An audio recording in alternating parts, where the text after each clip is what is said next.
महाराष्ट्रात आतापर्यंत सिलेंडरचा तुटवडा जाणवला आणि अजूनही सिलेंडरसाठी रांगा लागल्यात। पण आता पेट्रोल डिझेलचाही तुटवडा सुरू झाला का असा प्रश्न आहे। कारण शेगावमध्ये पेट्रोल पंपावरील डिझेल संपलंय तर जळगावमध्ये गॅस पंपावरील गॅस संपलाय। पेट्रोल डिझेलचा पुरेसा साठा शिल्लक असून सुरळीत वितरण सुरू आहे। अन्न आणि नागरी पुरवठा मंत्र्यांनी महाराष्ट्रामध्ये पेट्रोल आणि डिझेलचा पुरेसा साठा असल्याचं सांगितलं। पण सिलेंडरच्या रांगांनंतर आता पेट्रोल आणि डिझेलचाही तुटवडा निर्माण होण्यास सुरुवात झाल्याचं चित्र आहे। शेगावात जगद्गुरू राजेश्वर माऊली पेट्रोल पंपावर डिझेल संपल्यामुळे ग्राहकांना परत जावं लागलंय आणि रात्रीपर्यंत पेट्रोलही संपणार असल्याचं पंपचालकांनी म्हटलंय। भारत पेट्रोलियमकडे वारंवार विचारणा करूनही कंपनीकडनं कोणताही प्रतिसाद मिळत नसल्याचं पंपचालकांचं म्हणणं आहे। आमच्याकडे पेट्रोल फार कमी आहे। आमच्या डिझेल जवळपास शुक्रवार शनिवारपासून आमच्याकडे डिझेल नाही आहे आणि आम्ही वारंवार जे आमचे अधिकारी आहेत त्यांना आम्ही विनंती करत आहे की इथे आमच्या पेट्रोल पंपावरती पेट्रोल डिझेल नाही आहे, आम्हाला लवकरात लवकर आपण टँकर उपलब्ध करून द्यावे।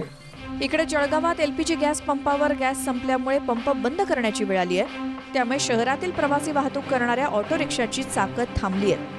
मात्र गॅस संपला तरी ऑटो रिक्षा पंपावरती सोडून चालक निघून गेलेत। तर एलपीजी गॅसचा दर हा 51 रुपयांवरनं 95 रुपये इतका झालाय। गैस मिलने नया गाड़ा बंद है। कितने पेट्रोल पंप है सिटी में? सब बंद है क्या? सब बंद है, पूरा जलगांव पूरा गैस बंद है। अच्छा कुछ भी मनमानी चला रहे। अच्छा रिक्शा कुछ भी रिक्शा बंद है, हम क्या खाएंगे, कहाँ जाएंगे। तर महाराष्ट्रामध्ये घरगुती सिलेंडरच्या रांगा काही थांबताना दिसत नाहीत आणि जालन्यामध्ये चक्क गॅस एजन्सीचं गोडाऊन फोडून 110 सिलेंडर लंपास करण्यात आले। जालन्याच्या रामनगरमधील भारत गॅस एजन्सीचं गोडाऊन फोडून चोरट्यांनी 110 सिलेंडर लंपास केलेत। सिलेंडरच्या तुटवड्यावरनं राऊतांनी पुन्हा एकदा बोसरी टीका केली।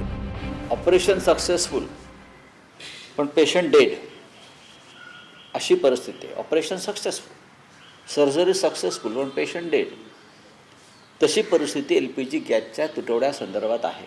40% रेस्टॉरंट बंद आहेत। मुंबईमध्ये शाळांच्या कॅन्टीनमध्ये एलपीजी मिळत नाही आहे।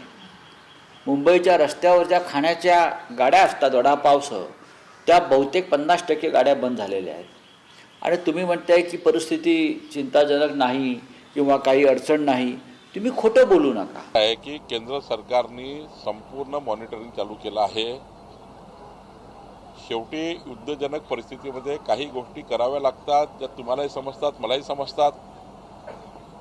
प्रत्येक गोष्टीचं मीडियाच्या माध्यमातून एखाद्या वेळी जनतेमध्ये समाधान निर्माण होईल अशी कुठली वस्तू करू नये।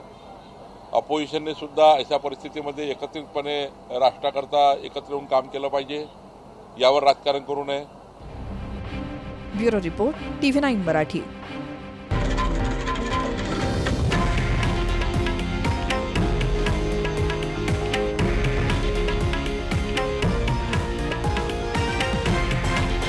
हे आहे देशातील नंबर 1 न्यूज नेटवर्क आणि आपण पाहत आहात TV9 मराठी, एकमेव।